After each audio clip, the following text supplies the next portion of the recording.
Señores, bienvenidos a un episodio más de Vivir con Fe, casa llena de varones de Dios, hombres.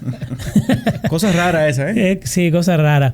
Pero la verdad que muy agradecido del Señor porque nos da la oportunidad y el privilegio de tener en la casa a dos grandes amigos. Bueno, uno que ya es de la casa, Rafa, no hay que ni siquiera que presentarlo.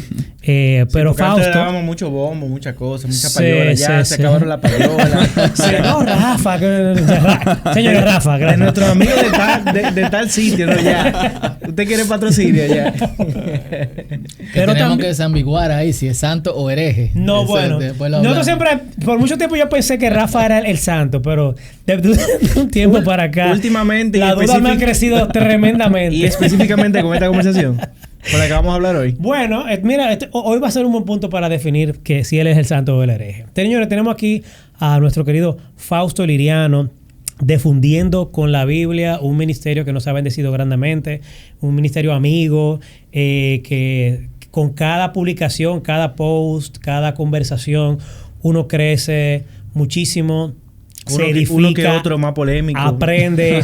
Sí, definitivamente. Yo creo que definitivamente lo más, por lo menos lo que yo más disfruto es hablar de temas polémicos con personas con el conocimiento que tiene Fausto, porque te desempolvan muchísimas cosas que tal vez tú, mira, tiene sentido. Yo sabía eso, pero como que nunca lo había conectado con ese punto en específico. Y nuevos conocimientos que trae a la luz, por evidentemente todos los libros que ha leído, todos los estudios que ha realizado. Bueno, que sepan que para los que no han escuchado los episodios anteriores que tenemos con Fausto, él es filólogo. Investigue qué es eso, que ya lo hemos dicho muchas veces. Busca en Google, ChatGPT, para que sepa qué es y la talla que nos honra hoy tener acá en nuestro estudio. También sumando al currículum, PhD de la Universidad de Barcelona en lengua hebrea y lenguas semíticas. Lo que significa y en lenguas angelicales. Que tenemos en la casa a un erudito de Antiguo Testamento, pudiéramos decir. Sí. Así es. Gracias por invitarme. Para mí es un placer estar aquí. Tú sabes que a mí me gusta algo de Fausto. Que Fausto es un tipo con base, pero él no te convence. Él te tira tu guayabita. Exacto. Y él te dice algo que tú quieres. Exacto. Y ahí para adelante tú eres que sabes. Esa es la información. Sí, tú sabrás. mira, realmente si hay una cosa que yo aprendí siendo pastor es que la información requiere que ser fundamentada en la experiencia. Sí. Y al principio de mi tiempo como pastor, yo me quillaba muchísimo, como decimos en buen dominicano. Para la audiencia internacional me enojaba. Porque la gente realmente no hacía lo que uno le aconsejaba y terminaba estrellándose con la pared. Y después yo entendí que la gente necesita esa experiencia. Entonces hay un recorrido que uno tiene en el que basa lo que uno aconseja o lo que uno dice o lo que uno enseña, que el otro también necesita recorrerlo. Entonces 100%. Hay que estar tranquilo. Bueno. Tú le dejas caer su guayabita como quiera, pero ya de ahí para adelante... Sí. ¿Usted qué sabe? Excelente. Iván, dime, ¿qué es lo que tenemos hoy? Mira, tú sabes ¿Cuál es el invento que tenemos con Fausto? Mira, el tema de hoy, honestamente, a mí me inició con la curiosidad por una conversación que tuvimos hace un tiempo ya con Santo y Hereje, y específicamente lo discutíamos con Rafa, de algunos aspectos de la Biblia que tienen interpretaciones literales y otras tienen interpretaciones figurativas. Y bueno, en ese contexto, pues se dan muchas interpretaciones desde el cual se hacen doctrina y que, bueno, si es algo figurativo y tú haces una doctrina de algo que tenía un mensaje en ese contexto específico y en base a eso tú estás viviendo hoy en día, pues entonces tú te das una doctrina errada, te podemos decir. Entonces, partiendo de eso, oye, ¿cómo podemos arrojar un poco de luz a las personas? Número uno, para entender la Biblia en sus contextos, que era algo simbólico, figurativo, que era algo que realmente pasó tal cual y cómo podemos identificar una cosa con la otra. Y además, ¿cuáles son como muchos errores que podemos identificar que hoy en día se entienden de manera errada? O sea, es más o menos esa es la línea que hoy quisiéramos. Pero tú sabes que yo tengo una pregunta que creo que va antes de esa. Porque tú dijiste algo, leer la Biblia en su contexto. Y yo creo que te hice esa pregunta en algún momento. Creo que fue en Jarabacoa. Pero ¿quién DH define el contexto? Porque, la historia. Pero está bien, la historia. Pero hay cosas que tú dices, pero ¿de dónde, o sea, de dónde sacamos eso? O sea, ¿cómo yo estudio eso? ¿Quién dijo eso primero? O sea, como que... ¿Cómo yo investigo y estudio el contexto para entonces yo venir al texto y decir, no, este es el contexto de esto? O hasta qué punto podemos decir, ok, es una zona gris, ahí no se sabe del todo. O sea, como que la verdad es que no es tan...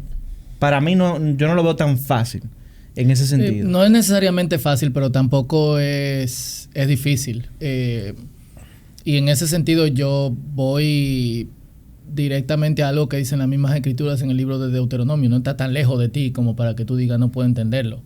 No está en las profundidades del mar como para que tú digas no puedo llegar allí y sacar ese conocimiento. No está en las alturas, en los cielos. Estoy obviamente parafraseando el pasaje.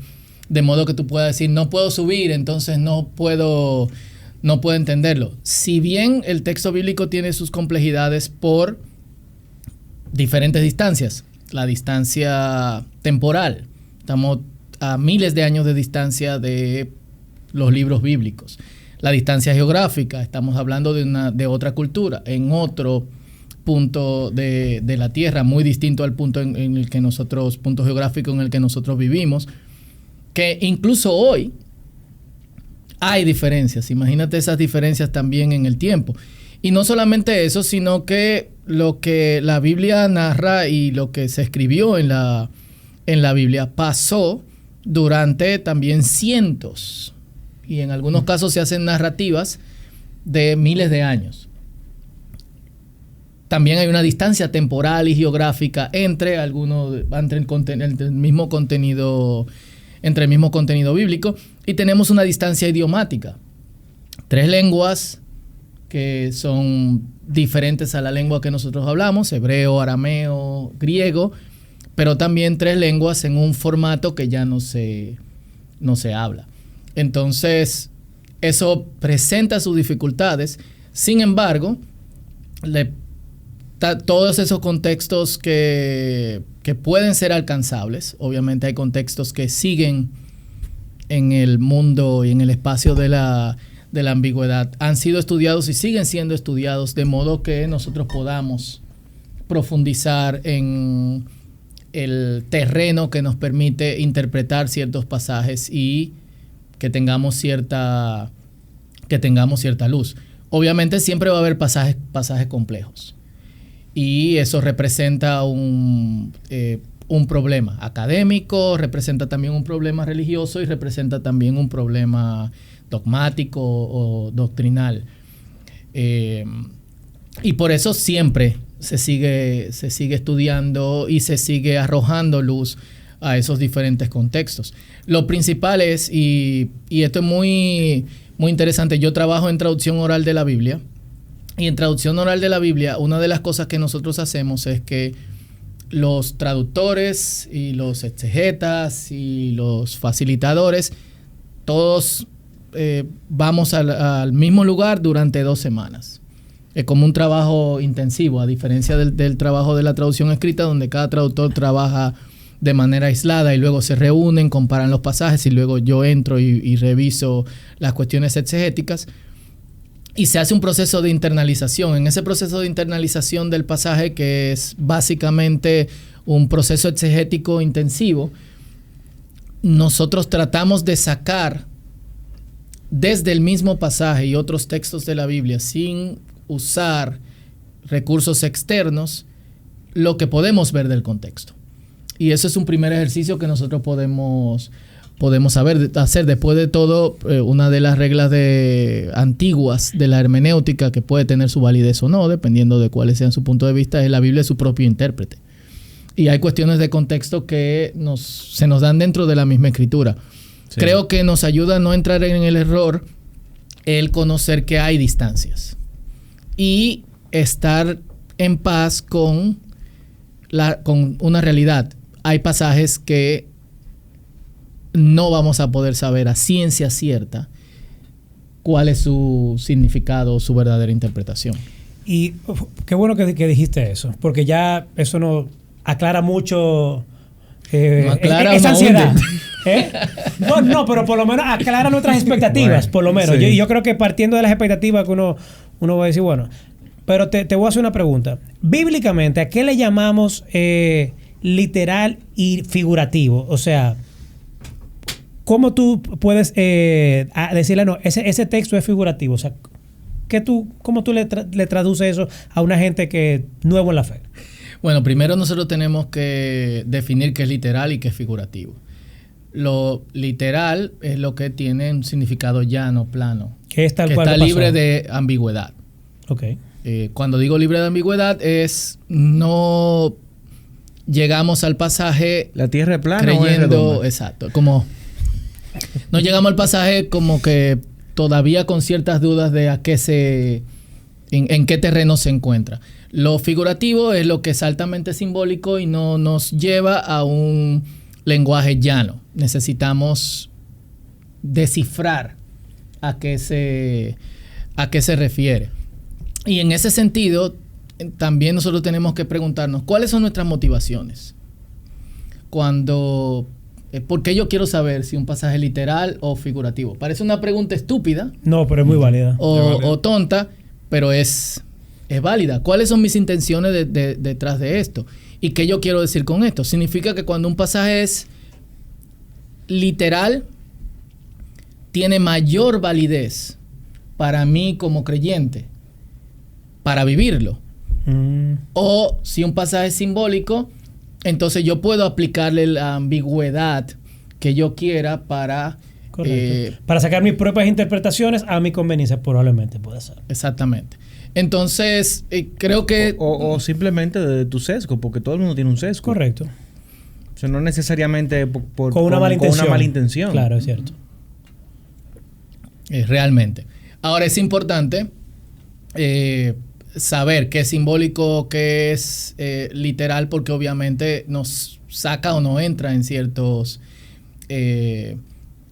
errores. Por ejemplo, los discípulos, cuando están cruzando el mar de Galilea con Jesús, Jesús le dice, cuídense de la levadura de los fariseos. Y se toman el pasaje literal y empiezan a preguntarse, ¿qué fue? ¿Estás quillado porque no trajimos pan? Jesús se da cuenta y dice, hey, estoy hablando figurativamente. Y eso nos lleva a también un punto. O sea, la Biblia, no solamente la Biblia, nosotros estamos inmersos en metáforas.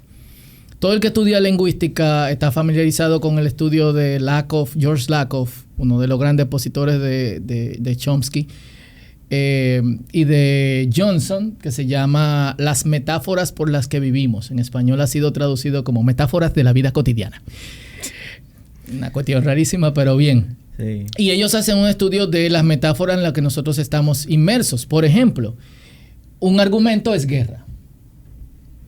Tú ganas un argumento, tú pierdes un argumento, tú destruyes a una persona con tu argumento o tu argumento fue confrontado. Usamos el lenguaje de guerra en esa dirección, pero también hay palabras que se transforman en metáfora. Arriba, abajo, caliente, frío. Y de la misma forma en que nosotros estamos inmersos en metáfora, también el texto bíblico está lleno de lenguaje figurativo, que ese es el terreno de su literalidad. Hay lenguaje figurativo que es fácil de conocer o de descifrar porque la interpretación está en la superficie. Ahora, hay un lenguaje figurativo que es altamente simbólico y ahí sí representa un problema. El problema de que por la distancia que nosotros tenemos, temporal y geográfica, con el texto idiomática, con el texto bíblico, muchos de estos símbolos están perdidos en el tiempo. Entonces, creo que son definiciones que nosotros tenemos que dar en un inicio.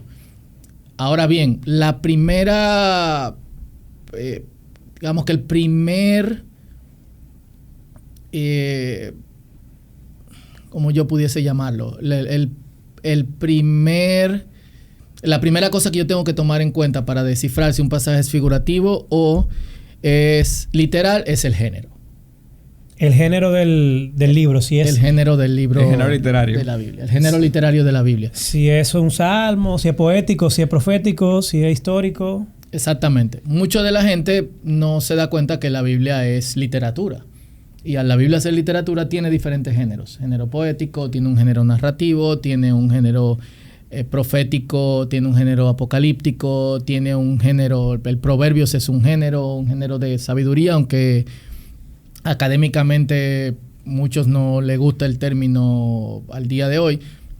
El género nos ayuda a saber en qué terreno nosotros nos encontramos. Y es a partir de ese punto en donde yo sé si me encuentro dentro de un terreno donde el pasaje va a ser figurativo o dentro de un terreno donde el pasaje va a ser literal. Ok, entonces, bueno, estoy hablando... Pregunten ustedes también, porque yo tengo muchas preguntas. No, yo también, yo estoy aquí. Mientras tú hablas, o sea, me llegan muchos... Porque tú acabas de decir, ok, va a depender del tipo de género del libro. Pero, por ejemplo, hay libros que son históricos que de repente te está diciendo, y yo creo que el caso más famoso, que muchos dicen que eso es simbólico y otros dicen que eso es histórico, el huerto del Edén, Adán y Eva. Uh-huh. Que si Dios se la sacó a Eva de una costilla. ¿Esa no fue la conversación con Rafa? No, es más profunda la de Rafa. Okay. Que si Dios sacó, pero bueno, también es por ahí, sacó a Eva de una costilla. O si eso es simplemente algo figurativo costado. Del costado, exacto. O sea, pero él está contando una historia. O sea, ahí no me está hablando nada ni profético, ni poético. Me está contando algo tal cual como pasó. Cómo yo puedo, entonces, dentro de un género, decir, ok, de repente me está hablando figurativo y pasamos ya a lo literal. Como que... ¿Hay alguna regla general para que la persona entiendan cómo de repente cruzó de lo figurativo a lo literal y cómo la gente puede sacarle provecho a ese tipo de interpretaciones? Esa es muy buena pregunta. La respuesta a si esos pasajes son literales o son figurativos es sí. ¿Que sí que? Sí. Yo no sé por qué yo presentía así como lo más profundo de que le iba a responder algo duro, Fausto, duro. Esa es la realidad. Miren, hay algo que nosotros tenemos que entender, que tiene que ver con la distancia cultural que nosotros tenemos con el texto bíblico. La forma en que se contaba historia en el pasado es muy diferente a cómo se cuenta la historia ahora. La historiografía antigua. Y de hecho, si tú lees historia como la que hace Yuval Harari, por ejemplo, tú te vas a dar cuenta que también tiene un elemento figurativo. Hay un elemento interpretativo. El historiador no solamente tiene hechos, sino que también tiene que interpretar los hechos. Y tiene recursos a través de los cuales nos presentan esos hechos. Parte de esos recursos son recursos figurativos para poder llenar en el espacio de la información que nosotros no tenemos o simplemente para que la historia pueda grabarse en nosotros. Cuando a mí me preguntan, y debo de aclarar en ese sentido, como académico, yo soy moderado en esas posiciones. Yo no soy ni liberal ni soy conservador. Yo estoy algo en el... Tú eres tibio. En el medio. Yo no soy tibio. Yo realmente yo trato de ver las cosas desde mi punto de vista objetivamente, siendo sensible a las realidades de la antigüedad. Te paso un ejemplo lejos de Génesis. El libro de Ruth. Ok. Yo creo que el libro de Ruth es una narrativa histórica. Sin embargo, veamos cómo inicia el libro de Ruth. En la tierra del pan, Bethlehem, Belén, había falta de pan. Así que una familia, el padre se llamaba Elimelech, Dios es mi rey, la mujer se llamaba Dulce, que tienen 2 hijos. Uno se llama muy enfermo y el otro se llama casi muerto, Mahlón y Kelión. Y se van de la tierra del pan porque no hay comida. ¿Qué tú crees que es lo próximo que viene? Que se mueran los niños. Claro. Y ahora, ¿quién llama a sus hijos casi muertos y muy enfermos? Nadie. Especialmente en un contexto cultural en donde se entendía que los nombres tenían un peso en el destino de las personas. Tú llamar a un hijo así es matarlo. Correcto. Entonces, desde que yo entro en la historia, conociendo la lengua, yo me doy cuenta que el pasaje tiene un componente literal, pero al mismo tiempo tiene un componente que me está llevando a través de la historia, pero que también, dentro de un contexto en donde se transmitía el texto de manera oral, está ayudando al narrador de ese texto a recordar elementos que también, cuando pase ese texto a las personas como una tradición, los va a llevar a recordarlos. Entonces, si tú me preguntas a mí, ¿la historia que se presenta en Ruth es literal, sí o no? Yo te voy a decir sí. ¿Los nombres presentados en Ruth son literales o son figurativos? Yo te voy a decir son figurativos. Y gran parte del mundo académico está de acuerdo conmigo en esa dirección. Entonces, vamos a ver esos elementos figurativos que se añaden dentro de un contexto literal, en el elemento, en el contexto narrativo, donde podemos explorar incluso otras cosas, o sea, figuras como eufemismo que se utilizan para no ofender a quien está escuchando el pasaje. Por ejemplo, Ruth cubre los pies de Boaz y se acuesta a los pies de él. Y él entendió, esta mujer se quiere casar conmigo. ¿Qué son los pies? Yo literalmente pensaba que eran los pies. Cuando yo leo ese texto, yo digo, bueno, esa era una costumbre de esa época en que las mujeres le cubrían los pies y significaba estoy en ti. Eso no significa eso. Hazme caso, estoy en ti. Realmente los pies es el pene del hombre. El pene y los testículos. Entonces ella lo está cubriendo como una forma de decirle, te emborrachaste, yo soy la persona que cubro tu desnudez. ¿A qué te acuerdas de eso? ¿A qué te acuerdas un poquito más para atrás? A la historia de Noé. A la historia también de Noé. Entonces, ese eufemismo hace que quienes están escuchando el pasaje no se ofendan, pero quienes están escuchando el pasaje entienden lo que es el pie. Mientras que muchas de las personas en nuestra... muchas de las personas... Muchas de las personas de nuestra audiencia están diciendo ahora, no, el pie, eso no puede ser el pie, porque eso es la Biblia. No entendiendo la distancia que hay entre una cosa y otra. Vamos a Génesis. Y entonces en Génesis pasamos a un pasaje que yo entiendo es narrativo, pero obviamente contiene elementos figurativos. Yo, por ejemplo, no creo que los días de la creación sean literales. Los días de la creación incluso sean días literales, pueden ser épocas. Incluso no solamente están presentados de manera consecutiva, sino que están presentados en pares, en los que los primeros 3 días se crea el concepto y el elemento, y en los segundos, terceros días, 3 días, se crea los objetos que habitarán en esos espacios.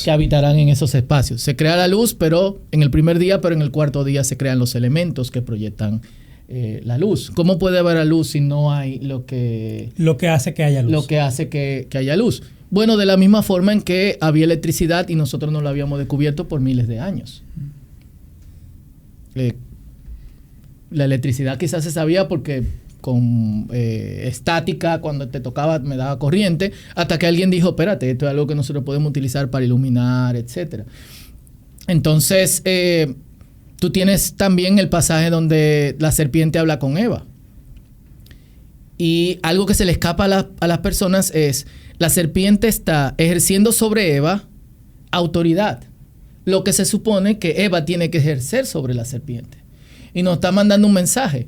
Lo que se supone debe dar autoridad sobre el hombre y la mujer es lo que está haciendo autoridad sobre ellos. Esa imagen es mucho más profunda que ¿quién es la serpiente? ¿Las serpientes hablan? ¿Las serpientes caminan? ¿Qué pasó ahí? Nos está diciendo algo mucho más profundo, que es el hombre y la mujer se dejaron dominar. ¿Por qué? Pudiésemos entrar ahí en un rabbit hole y no terminar nunca. Entonces, vamos a encontrar dentro de los pasajes narrativos, no en todos, pero sí en una gran cantidad de los pasajes narrativos, en donde se incluyen elementos figurativos que arrojan un significado que quizás para nosotros está perdido el día de hoy, o ayudan a que la historia sea recordada. Por eso mi respuesta es sí. Los pasajes son narrativos, son literales y son para nosotros los cristianos de a pie. ¿Cuál tú pudieras decir, mira, consúltate este recurso, o sea, o hay una guía de recursos que yo pueda decir, mira, si estoy leyendo este libro, ve a tal autor, si estoy leyendo este libro, consulta a fulano de tal, o sea, como que, porque creo que ahí entonces nos toca a nosotros simple y llanamente orientarnos con la gente que se ha dedicado a esto y que ha tirado página para la izquierda en tratar de por lo menos hacer un levantamiento de los contextos, como hablamos ahorita, y también de arrojar luz en esos pasajes que nosotros quizás no vamos a ver si realmente es un tema literal o es un tema figurativo. A veces, como tú bien mencionas, son temas culturales que, imagínate, ¿cómo voy a saber yo? Si tú no me dices que los pies es igual a... Sí, no.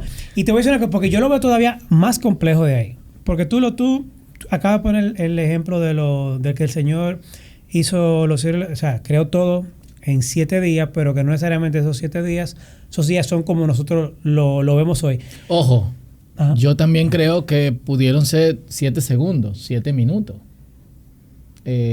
Yo no dudo de la capacidad y el poder de Dios como creyente. Eso es algo que tengo que a donde voy es que la imposibilidad de lo que está aconteciendo en ese texto te da la apertura a ti particularmente de tú decir, bueno, puede ser que no sea literal, pero hay cosas que no. Correcto. Hay cosas que tú la lees y tú dices... Y claro, okay. Y cuando porque yo soy muy de lo que tú hablabas al principio, que la Biblia se interpreta a sí misma. Entonces, por la razón que yo pensaría que sí fueron 7 días literales, es como Éxodo 20 cuando le dice a Moisés, sobre todo el día de reposo. Porque en 7 días hizo Jehová los cielos y la tierra y al séptimo día reposó. O sea, me está dando a entender que fue en ese mismo orden que lo hizo y que el séptimo día reposó, por lo tanto Dios también repose. O sea, que bueno, también puede ser algo simbólico, pero ahí lo está dando a entender que fueron 7 días como calendario. Entonces, yo me llevaría de esa parte para interpretar eso. No estoy diciendo que yo estoy bien o que tú estás mal, pero ese ejemplo como tal, yo no lo encuentro en muchos otros casos. Por ejemplo, mucha gente piensa que lo de la ballena y Jonás, que imposible. No, la ballena, un pez grande, una ballena.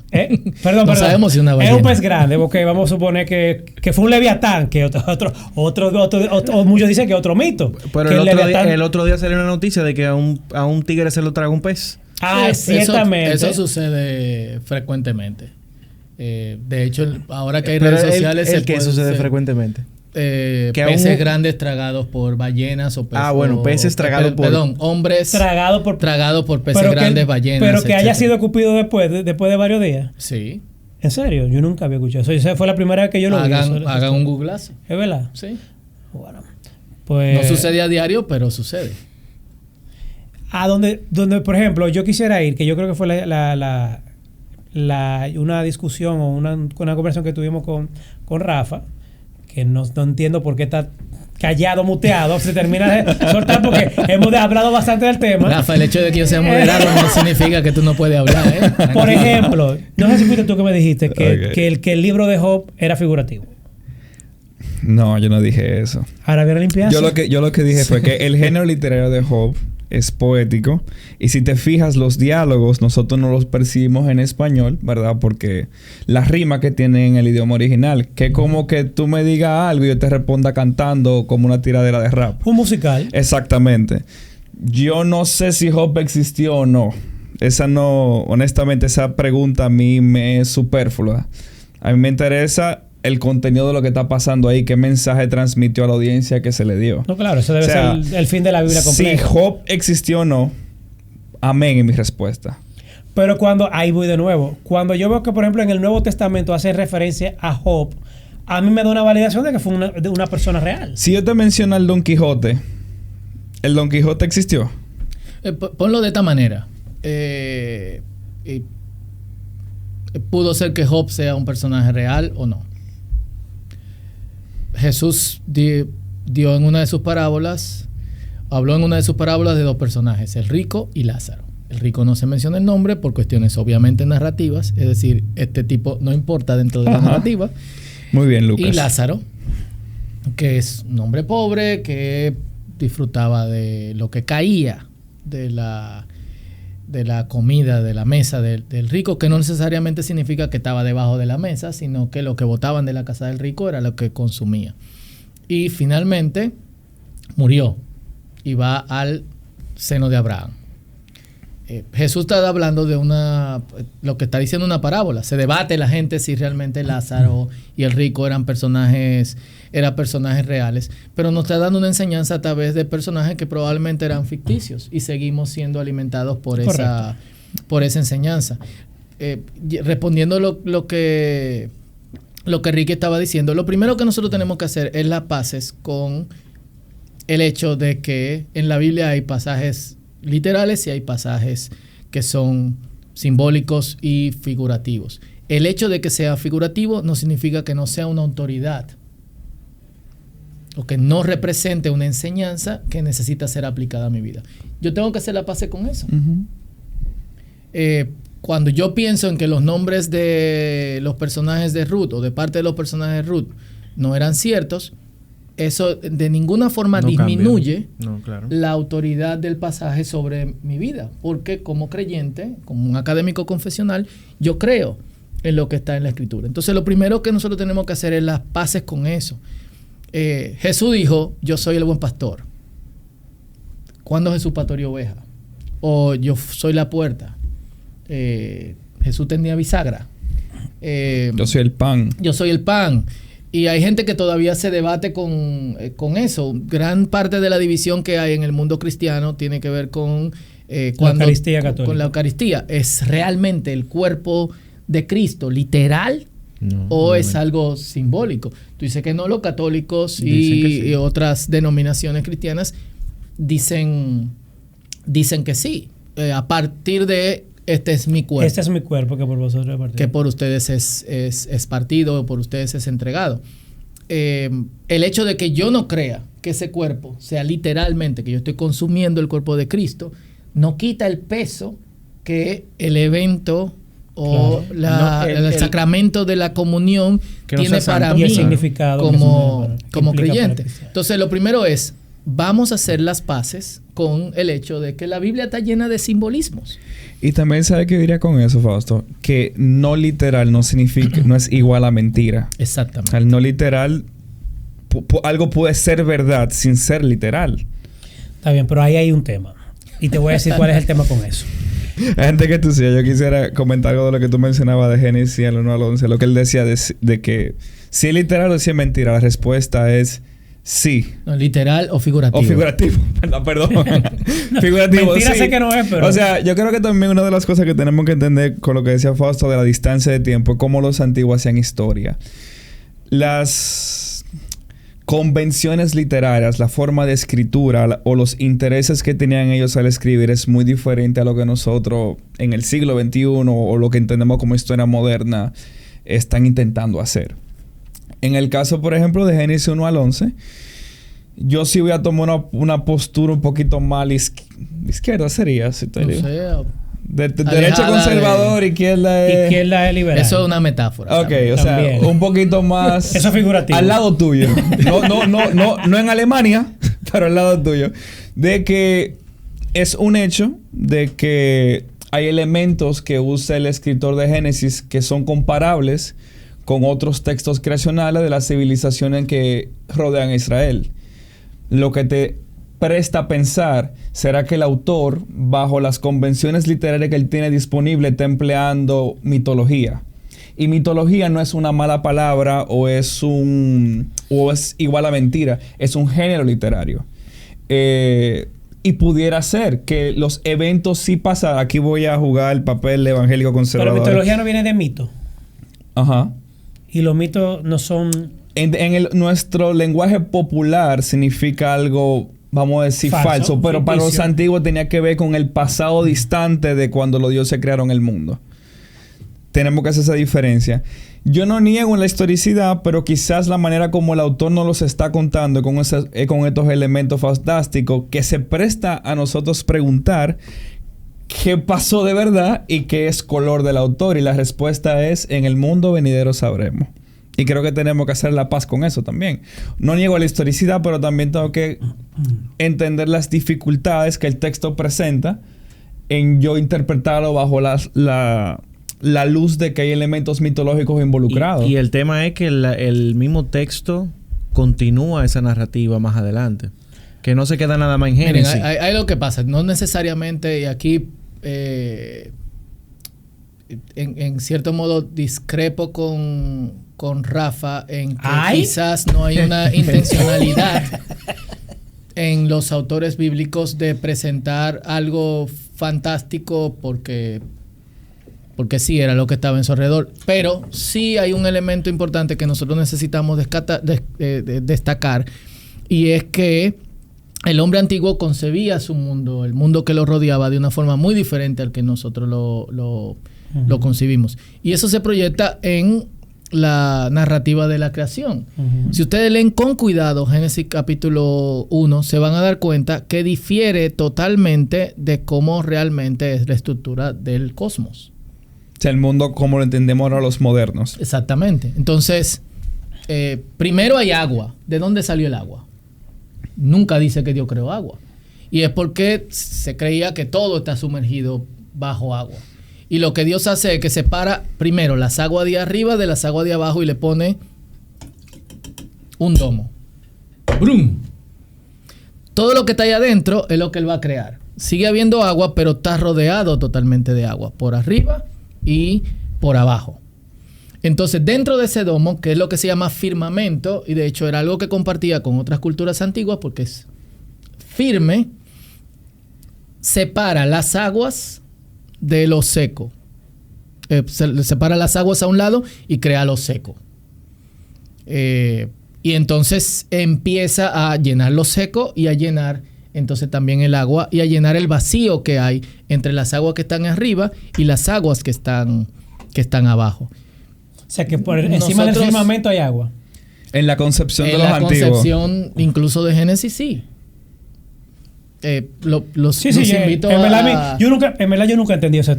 Los invito a leerlo. Nunca en mi vida lo entendí. Y también la pregunta aquí que yo siempre me hago es: si Dios está inspirando el texto, que lo inspiró, es lo que yo creo, ¿por qué Dios no interviene en esa forma particular de mirar el universo que es errónea? No es la correcta. En el mundo venidero lo sabremos. Esa es la realidad.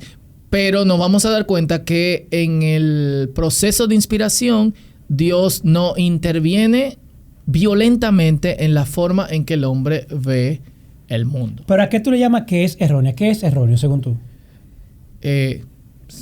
Si salimos un cohete hacia arriba, la luna no está pegada en algo firme y el sol tampoco. Y tampoco tú vas a encontrar agua. Bueno, claro. Pero porque evidentemente el universo como lo conocemos es infinito. ¿Cómo lo conocemos? La pregunta es ¿cómo lo entendían ellos? Ellos entendían, como decía Fausto, que el cielo, el firmamento era un domo de cristal firme.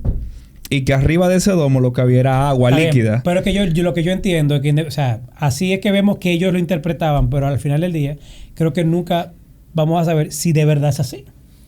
Porque más allá del infinito puede haber agua. Bueno, esa es otra discusión. Pero aquí... Perfecto. Lo que estoy diciendo con esto es, mira, hay una forma en que el hombre antiguo concibe el mundo muy diferente a cómo nosotros concebimos 100%. El mundo al día de hoy. Dios no intervino en eso.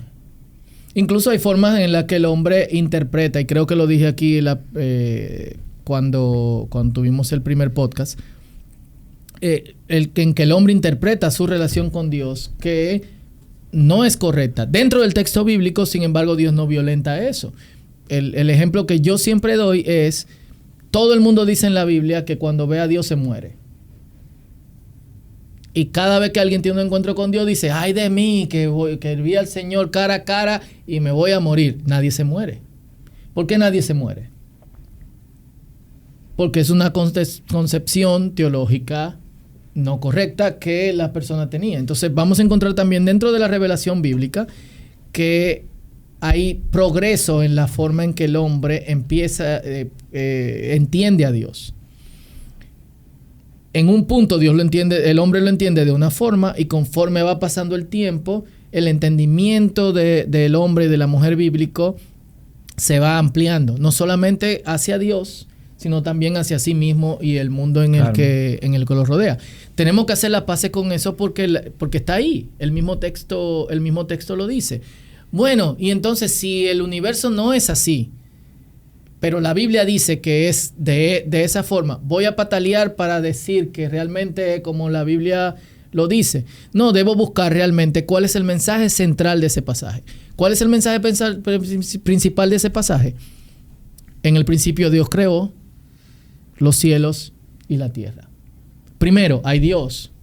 Y de hecho, no deja ninguna duda al respecto. Es como, no vamos a discutir esto, hay Dios. Uh-huh.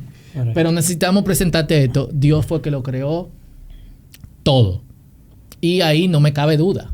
A mí no me cabe duda que Dios creó todo hasta el más mínimo elemento dentro del universo. Y es lo que yo tomo de ese pasaje. Obviamente hay gente que va a tener como esa... ¡Wow! Pero tiene un contenido altamente figurativo. Hablamos en metáfora. Vivimos inmersos en una... Y que el objetivo ahí en el caso de Génesis, y específicamente Génesis, los primeros capítulos, no era una clase de ciencia. De ciencia, ni tampoco astronomía, ni... O sea, no. El objetivo era contar una narrativa. Sí, pero no. Porque te voy a decir algo. No, y ahí que yo voy. Yo estoy de acuerdo con todo lo que ustedes han planteado. Sin embargo, yo sí creo que Dios, lo que sea que permite, lo hace con un propósito. Entonces, al final del día, esa manera en la que fue explicado el Génesis, punto por punto, que claro, tiene mucho que ver con el autor, tiene que ver mucho con el contexto, cómo se entendían las cosas, porque precisamente, yo sí, y esa parte no entiendo, que Rafa me lo explicó, y yo estoy totalmente de acuerdo. Si yo quiero que mi hijo entienda algo a su edad, yo voy a intentar explicárselo como él puede entenderlo. Uh-huh. Y yo creo que parte del contexto de cómo se fueron escritas las cosas en ese momento va muy por ahí. Va a salir este podcast, es verdad. Yo estoy aquí pensando que esta gente va a borrar esto. No, espérate, que hay que se pone bueno. Hay dos cosas que me gustaría explorar después de que tú digas esto.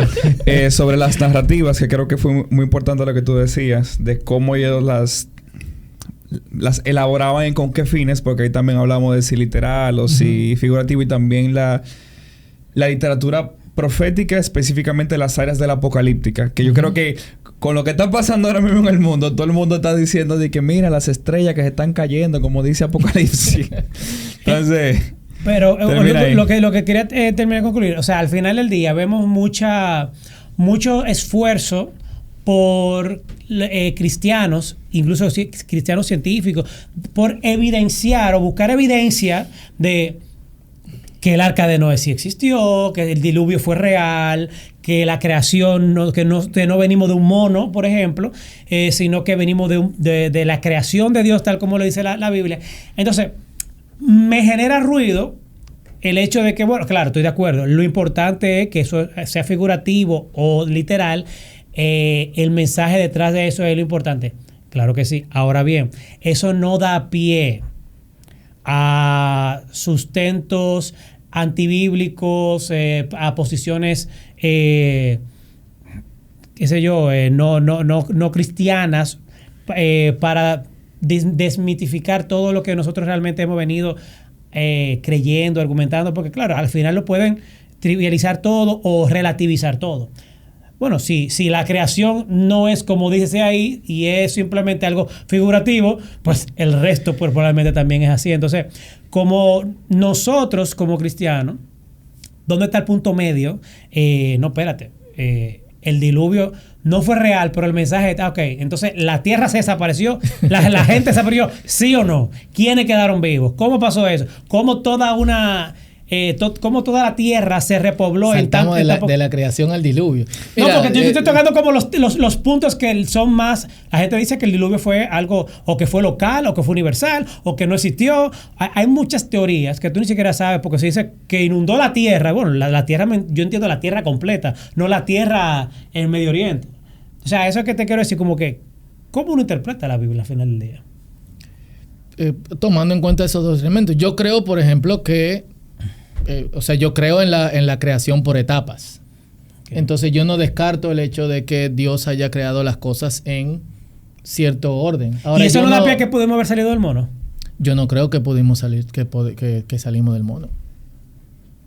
Eso es otra narrativa. Pero y en base a que tú sí, dices que da pie. No, si fue por etapas. No, pero hay evidencia de que había un Homo erectus, un Homo no sé cuánto, hasta que se llegaron al Homo sapiens.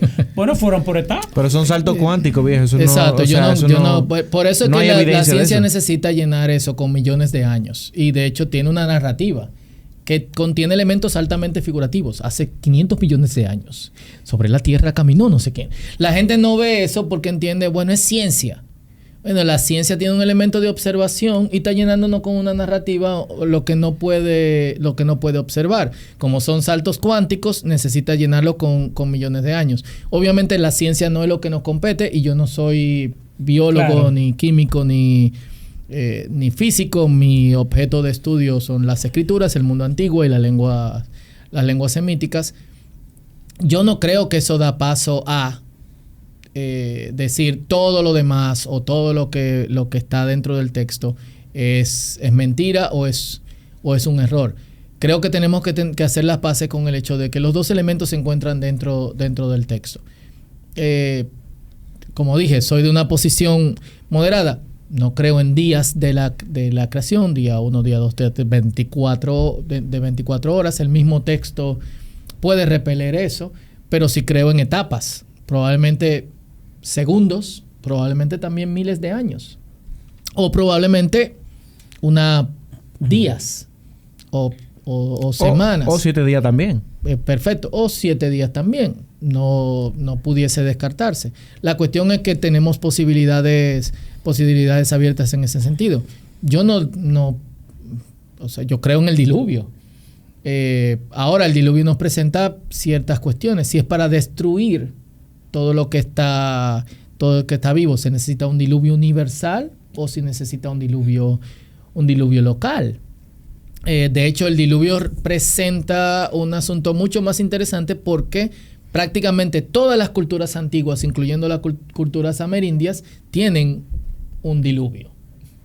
Tienen una narrativa del diluvio, lo que puede evidenciar que podemos rastrear hasta la antigüedad un suceso de un acontecimiento de esa magnitud.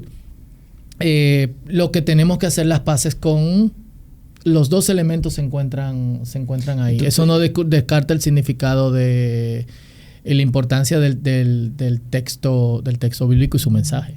Y tú sabes qué pasa con esto también, que le tumba el santo a unos cuantos numerólogos que hay por ahí. Que si fuera por ellos, mira, si en el cielo se juega numerito, manito, eso están ahí jugando su bingo celestial. Muchacho. Entonces, yendo en esa misma dirección para que progresemos un poquito dentro del tema, primero hacer las paces con eso. Eso no significa que el texto es mentira ni lo que dice es mentira. Nos está contando algo real de otra forma, como se contaba en la antigüedad. Segundo, para yo saber o distinguir entre un pasaje figurativo o un pasaje literario, entonces necesito identificar el género. Ahí la forma en que el canon bíblico está estructurado nos ayuda. ¿A qué me refiero con esto? No está estructurado en Pentateuco o ley o instrucción, libros históricos en donde hay básicamente narrativa con pocos elementos figurativos, pero que también lo tienen. Libros poéticos en donde obviamente va a haber una carga figurativa amplia. Libros proféticos en donde va a haber también una carga simbólica amplia y apocalíptica, que es mucho más, la carga simbólica es mucho más amplia. Entonces, cuando yo voy a leer el texto bíblico, lo primero que yo tengo que notar es el terreno en el que yo me encuentro. Y podemos notar la diferencia entre textos narrativos y textos poéticos, especialmente cuando se cuenta lo mismo usando diferentes géneros. Vamos a Génesis capítulo 14, si mal no recuerdo, 13-14, donde los israelitas huyen de Egipto, se encuentran con el mar, o salen de Egipto, se encuentran con el mar. Sí, de Génesis, creo que es Éxodo. Éxodo, perdón, gracias. Capítulo 13-14, el mar se abre delante de ellos, ellos cruzan, los egipcios luego son sepultados en el mar y los israelitas celebran del otro lado. Ese mismo pasaje o esa misma narrativa es contado ahora de forma poética, en donde el poeta ve cada uno de esos elementos de la naturaleza que Dios mismo movió para favorecer a los israelitas, pero personificando a Dios como una persona, un guerrero que está peleando, enfrentándose él mismo y directamente con los egipcios. Y cuando narran el pasaje poético, Dios está haciendo acciones que ni siquiera vemos dentro del pasaje narrativo. Lo embellece. O en Jueces, cuando Débora y Barak derrotan al ejército de los enemigos de Israel, y luego Débora hace su poesía. Ella incluye elementos figurativos que podemos ver que incluso discrepan hasta con el orden en el que sucedieron los eventos. Eso nos ayuda a nosotros aprender qué elementos contiene el género poético y qué elementos contiene el género narrativo y a diferenciarlo. Entonces, esa es la segunda cosa que debemos hacer. Y luego, bueno, hay ayudas que nos permiten conocer el contexto histórico, social, político del texto e incluso conocer los diferentes géneros. Hay dos libros muy buenos que salieron los últimos 10, 12 años, que uno es el Atlas Bíblico de Tyndale y el otro se llama Ciudad Bíblica, que es de Verbo Divino. Y contienen los detalles e informaciones relevantes y actualizadas, aunque tengo que decir que la academia en el mundo bíblico se va moviendo a la velocidad de la luz. Los descubrimientos arqueológicos y incluso epigráficos que ayudan al contexto literario bíblico aparecen de forma abrumante. Es casi imposible ponerse al día. Pero estos dos recursos ayudan muchísimo a yo conocer el contexto bíblico. Y hay una Biblia que se llama Biblia del Contexto Cultural, que creo que ahora Zondervan va a sacar en versión NBI o Biblia de las Américas. Atención, en Patreon. Que es bastante buena. Mi hijo la tiene de hace años y tiene muy buen contenido. Y la Biblia de Estudio Arqueológico también, NBI, nos ayuda. Está descontinuada. Pero creo que la van a sacar nuevamente con información actualizada. Y próximamente también viene una introducción a la Biblia de Fundiendo con la Biblia. ¿Cómo? Tiene un par de años, pero viene con información actualizada. Hay también recursos que lamentablemente requieren que nosotros aprendamos inglés, porque no se traduce todo al español, pero la Sociedad de Arquitectura del Mundo Bíblico constantemente está sacando información nueva que aportan al contexto. Bueno, si usted aprende hebreo, bíblico, usted aprende inglés en 2 días. Bueno. O sea, olvídese de eso. También, en recursos, por ejemplo, y ahí estamos hablando más como del mundo que rodea los testamentos, si quisiéramos dividirlo así, pero en cuestión de cómo leer. O sea, tengo el texto al frente, estoy leyendo Génesis, ¿qué tengo que tener en cuenta? ¿Qué recursos tú nos recomendarías? Bueno, un recurso que es básico es lectura eficaz de la Biblia. No me gusta el título en español, buenísimo, pero es un buen recurso. es Gordon Fee y Douglas Stewart. Sí. Douglas también hay que darle su payola a Douglas. Es que Gordon ama el Nuevo Testamento. Es que está dividido en Antiguo y Nuevo Testamento. Y Douglas Fee solamente... Gordon Fee, perdón, solamente aportó en el Nuevo Testamento. Ambos también tienen una introducción al exégesis del Antiguo y del Nuevo Testamento, que aunque está descontinuada en español, ayuda a tú tener los elementos necesarios para un proceso exegético saludable.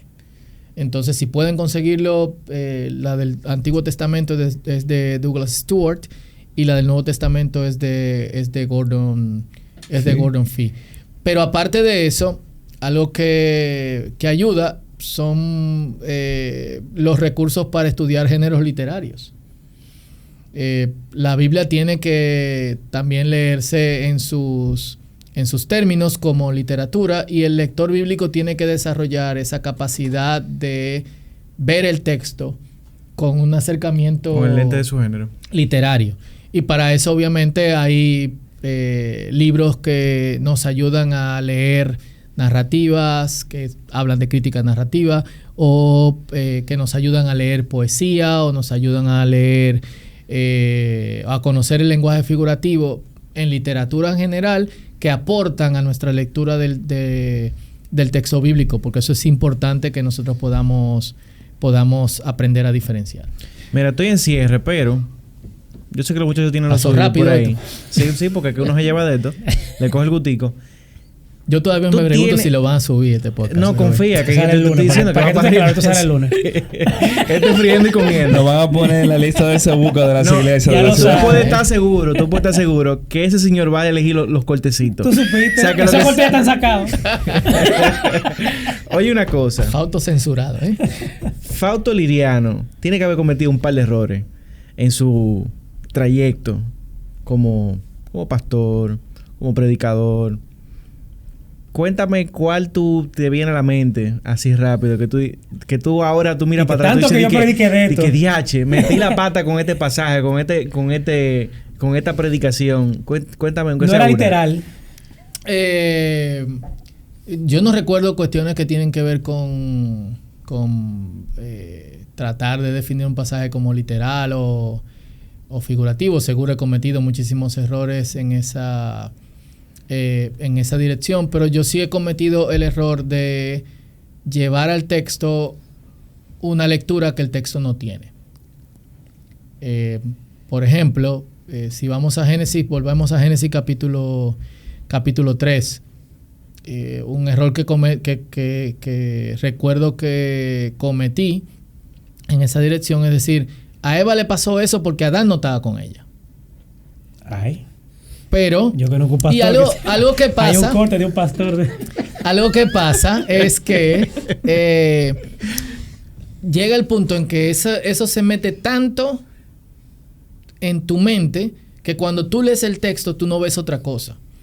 Y al empezar a leer el texto en las lenguas bíblicas, uno, especialmente porque al principio uno lee muy lento y le presta atención a detalles idiomáticos que no le presta cuando uno lee en su lengua, es como, y la Biblia dice esto. O sea, el texto dice, y Eva le dio de comer a su esposo, a su hombre que estaba con ella. Adán estaba con ella todo el tiempo. Así que yo dejé de decir eso. O sea, podemos agarrar por los moños, por el pelo, el texto, pensando que la tipa estaba sola, pero el texto no me dice que ella... Yo, primera vez que escucho que Adán estaba al lado de Eva en el proceso de... De hecho, no traje una Biblia, pero está aquí. Búscalo ahí. Hay un clip de un pastor que respeto muchísimo, pero que ¿Cómo se llama? No voy a decir nombre. No estamos en Santo y Hereje. Exacto, no estamos en Santo y Hereje, ni en Egepiano. Él lo va a sacar en Santo y Hereje. Pero me sorprendió verlo porque para mí está totalmente errado ese clip, porque dice incluso que Eva estaba como pastoreando, algo así, y ese trabajo le tocaba a Adán. Y yo quedé como ¿De dónde él sacó eso? ¿Y de dónde sacaron esto? Bueno, ¿En qué momento? Versículo 6. Tomó entonces, que esto es algo sumamente interesante, que tiene que ver con... que también creo que aporta en el sentido de cómo nosotros abordamos la vida intelectual del creyente. A veces lo único que nosotros queremos de la vida del creyente es un ente espiritual, que su mente, su cuerpo u otros elementos de su ser están descartados de su vida como discípulo de Cristo. Y al pensar, yo voy mucho en la línea que describe Dallas Willard, que dice el buen pensar o la mente tiene estos cuatro elementos: ideas, imágenes, información y formatos de pensar. Las ideas y las imágenes son los principales recursos que se usan hoy en día para cambiar la forma en que una persona piensa. Es por ahí que se inicia. Las ideas no son concretas, pero las imágenes sí. Tenemos imágenes como la bandera con arcoíris, que también otros lo contraponen con el arcoíris como señal del pacto. Los cabezas rapadas, los skinheads. Si uno viajando en otro país ve a un tipo con la cabeza rapada y lleno de tatuajes, especialmente con una esvástica, como moreno va a salir huyendo.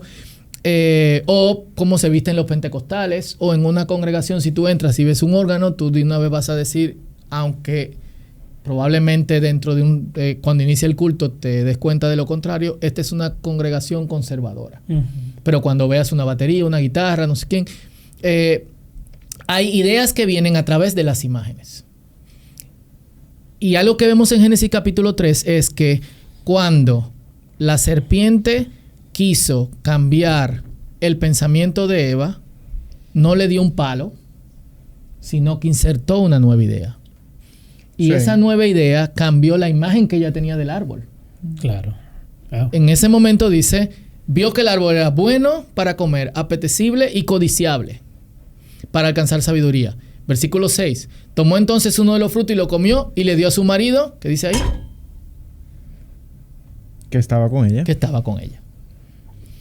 Entonces, y como eso quizás si me siento puedo recordar otros pasajes en los que dije cosas que tradicionalmente uno ha aprendido por prédicas que tienen muy buena intención. Porque realmente es como, hombres, estén con sus mujeres. Caminen junto a ellas, no dejen que hagan cosas solas o viceversa, claro. Pero que lamentablemente están erradas.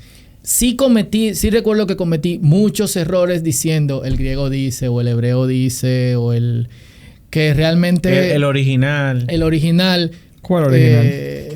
Exacto. O en la lengua original. El meme de Spider-Man. Que no debí decir. Y es algo que incluso ahora que probablemente por mi campo de trabajo tenga la autoridad de decirlo, porque puedo ir al texto en las lenguas originales, me cuido mucho de no hacer. Esta vez porque, primero, no quiero que los predicadores jóvenes o futuros pastores aprendan de mí algo que yo entiendo no debe de hacerse. Y segundo, porque yo entiendo que las traducciones bíblicas hacen un gran esfuerzo.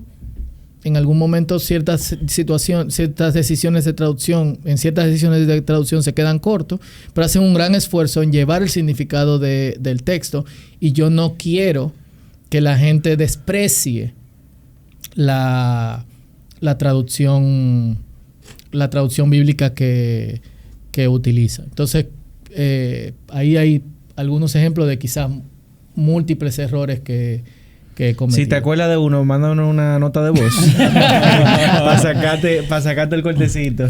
Mira, Fausto, ya para yo ir cerrando, tengo algunos ejemplos de los, digamos, de las teorías más... Yo pensé exactamente eso mismo, pero dije no me da tiempo a hacerlo. Que más suenan, que son mitos o que son figurativos dentro de la Biblia. No voy a decir mitos, que son figurativos, que no pasaron realmente tal cual, sino que es algo simbólico. Yo quiero que tú me digas así, que te ponga los pantalones y tú me digas, ¿verdad, exacto, como verdad o mentira, tú vas a decir figurativo o literal. ¿Sabes? Vale. O sí. Bueno, la creación en 7 días, ya tú me dijiste. Eva salió del costado de Adán. Sí. No, pero espérate. Espérate, que sí salió del costado de Adán. Figurativo y literal. Qué cuestión. Figurativo. Eso es figurativo. Figurativo. Eso lo dijo él, yo dije otra cosa. No, yo lo digo, figurativo. La figura de la serpiente en el Edén. Yo creo que es figurativo. Sí. La plaga de Egipto. Literal. El mar rojo se abrió. El mar de juncos. ¿Eh? El mar de juncos. ¿Qué es eso? No es el mar rojo. El texto no habla del mar rojo. El texto dice mar de juncos. Ah, pero es lo que se conoce como mar rojo. Erróneamente se tradujo como mar rojo y se ha quedado así tradicionalmente. Pero realmente era el mar de juncos. Pero se abrió el mar de junco. Y yo creo que sí, ¿por qué no? No, claro, Dios es todopoderoso. Ahora, lo que te digo es, una cosa es lo que yo te puedo decir como académico y otra cosa es lo que yo te puedo decir como creyente. Como creyente creo que sí. Ok. ¿Y como académico? ¿Como académico? No yo sé. creo que sí. Bueno. Sodoma y Gomorra. La Sí. destrucción, literal. Sí. La Torre de Babel. Sí, tiene elementos figurativos y tiene elementos literales. Pero la torre en sí, no me mareé. Estaban construyendo una torre en aquel tiempo que iba a llegar al cielo. Era un sigurat. Sí, pero también tiene un elemento figurativo. Te está oponiendo quienes viven en tiendas a quienes construyen con ladrillos. Pero sí, o sea, tiene las dos cosas. Tenemos que hacer las paces con eso. Yo sé que va a ser difícil, pero tenemos que hacer las paces con que muchas veces el texto nos muestra pasajes en donde hay ambigüedad dentro de la narrativa. ¿Es literal o es figurativo? Y desambiguar esos textos es complicado. El diluvio. Sí, yo creo que el diluvio pasó. Los gigantes de Génesis 6 No. no son literal. Génesis 6 no habla de gigantes, sino de los caídos. Y de hombres grandes en el sentido de fuertes guerreros. Es lo que a mí me aporta el texto desde la lengua Los bíblica. nefilim no son gigantes. Nefilim es caídos. Pero que se habla como de gigantes. Eso por tradición, ¿no? Que el Eso texto es lo de diga. tradición. El texto dice, estos fueron los grandes hombres del pasado, refiriéndose a personas aguerridas y valientes. A guerrero, básicamente. Exacto. Ya. Discrepo un chingo con él, pero voy con él. Otro santo que se desmontó. O sea, que nunca existieron esos gigantes tipo... O sea que... tipo Goliat. ¿Y Goliat? Goliat sí, ¿por qué no? Primero, si pasó el diluvio y creemos en el diluvio, los nefilim desaparecieron con el diluvio. Bye bye. Esa es la primera cosa. Si fueron gigantes o no.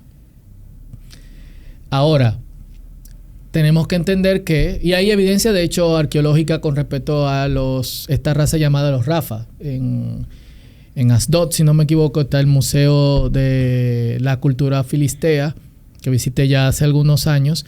Y ellos han encontrado vasijas y otra evidencia material de esta raza llamada los Rafa, que eran los supuestos gigantes del mundo filisteo, del cual pertenecía Goliat. Okay. Ahora, que son los palestinos de hoy. El tamaño promedio de una persona en la antigüedad era 5'4". Y el tamaño que estos gigantes podían tener era 7 pies, 7 algo de pies. Lo cual no es... Un jugador de basquetbol cualquiera. Es un jugador de basquetbol bien grande. Uno de estos... Un Yao Ming. Exacto, un Yao Ming, uno de estos tipos de Serbia que ahora aparecen que obviamente casi duplican a estas personas en tamaño. Entonces, pero tenemos que distinguirlo de los llamados nefilim. Ya sabemos tu posición de Jonás y el gran pez. Job. Job pudo ser una figura sí. Una figura histórica, pero no todos los elementos dentro del libro de Job son literales. el libro de Job contiene elementos narrativos que están conectados de hecho con los descendientes de Edom, de Esaú. En exégesis histórica, especialmente exégesis medieval, cada tratado exegético de Job conectaba estos nombres en Génesis capítulo 25 con los nombres de Job y de sus amigos. De hecho, se habla de un Jobab en Génesis capítulo 25. Sin embargo, contiene elementos que son figurativos y que aportan, de hecho, al mensaje del texto desde lo poético. El Leviatán. Sí, ¿por qué no? Lo que quizás tenemos que distinguir entre el animal llamado Leviatán, que probablemente era un hipopótamo, o el cocodrilo. Hipopótamo, pero no sí. era como una cosa enorme. Voy ahí. Marítimo. Entre el hipopótamo o el cocodrilo del Nilo, que también podía nadar en el mar y que tenía casi 2 decenas de metros, o el animal mitológico llamado Leviatán, usado en la simbología del Apocalipsis. Ahí yo me llevaría del género al momento de determinar sí o no. Eso es lo que se le llama el dragón después. No, hay una distinción entre el dragón y entre quién es Leviatán. Entonces me imagino que el dragón es... El dragón en el contexto anticristo bíblico se refiere específicamente a la serpiente antigua o Satanás. Seguimos la dinámica. ¿Dragón, sí o no? El dragón es una forma figurativa de llamar a la gente del mal principal. Okay. Sansón y su fuerza sobrenatural. Sí, ¿por qué no? La muerte y la resurrección de Cristo. Creo en la muerte y la resurrección de Cristo. Es cristiano, el hombre. Por eso soy cristiano. Pero no figurativa. No puede ser figurativo. Si la resurrección es figurativa, comamos y bebamos que mañana moriremos. No hay nada de poder. Somos unos saduceos. Amén. Y con esa cerramos. No, porque había que cerrar de manera cristiana esto. En algún momento. Yo realmente seguiré orando por ustedes para que se vaya este lío. Al que se han enfrentado Patreones, mis opiniones son mías. No, estos muchachos sigan apoyándolos. Escucharon, ¿verdad? Lo dijo él, no nosotros. Sí, no. algo que yo quiero decir antes de que terminemos es que y va a todos, a quienes nos están escuchando que son líderes y pastores, a quienes son creyentes desde hace mucho tiempo o tienen poco tiempo siendo creyentes. Hay elementos del texto bíblico que en nuestra discusión entre liberales y fundamentalistas usualmente pierden la relevancia principal del significado de esos textos para nosotros como creyentes, que es su aplicación. Y a veces perdemos mucho tiempo en discusiones con respecto a textos que impiden que nosotros nos concentremos en el mensaje principal y en su aplicación. Y al mismo tiempo hay un grupo de personas desaprensivas que es de hecho la motivación principal detrás de Fundiendo con la Biblia, que sin conocer el contexto antiguo y sin estudiarlo y sin estar dentro de un contexto académico apropiado, nos ofrecen propuestas fantásticas despreciando el texto.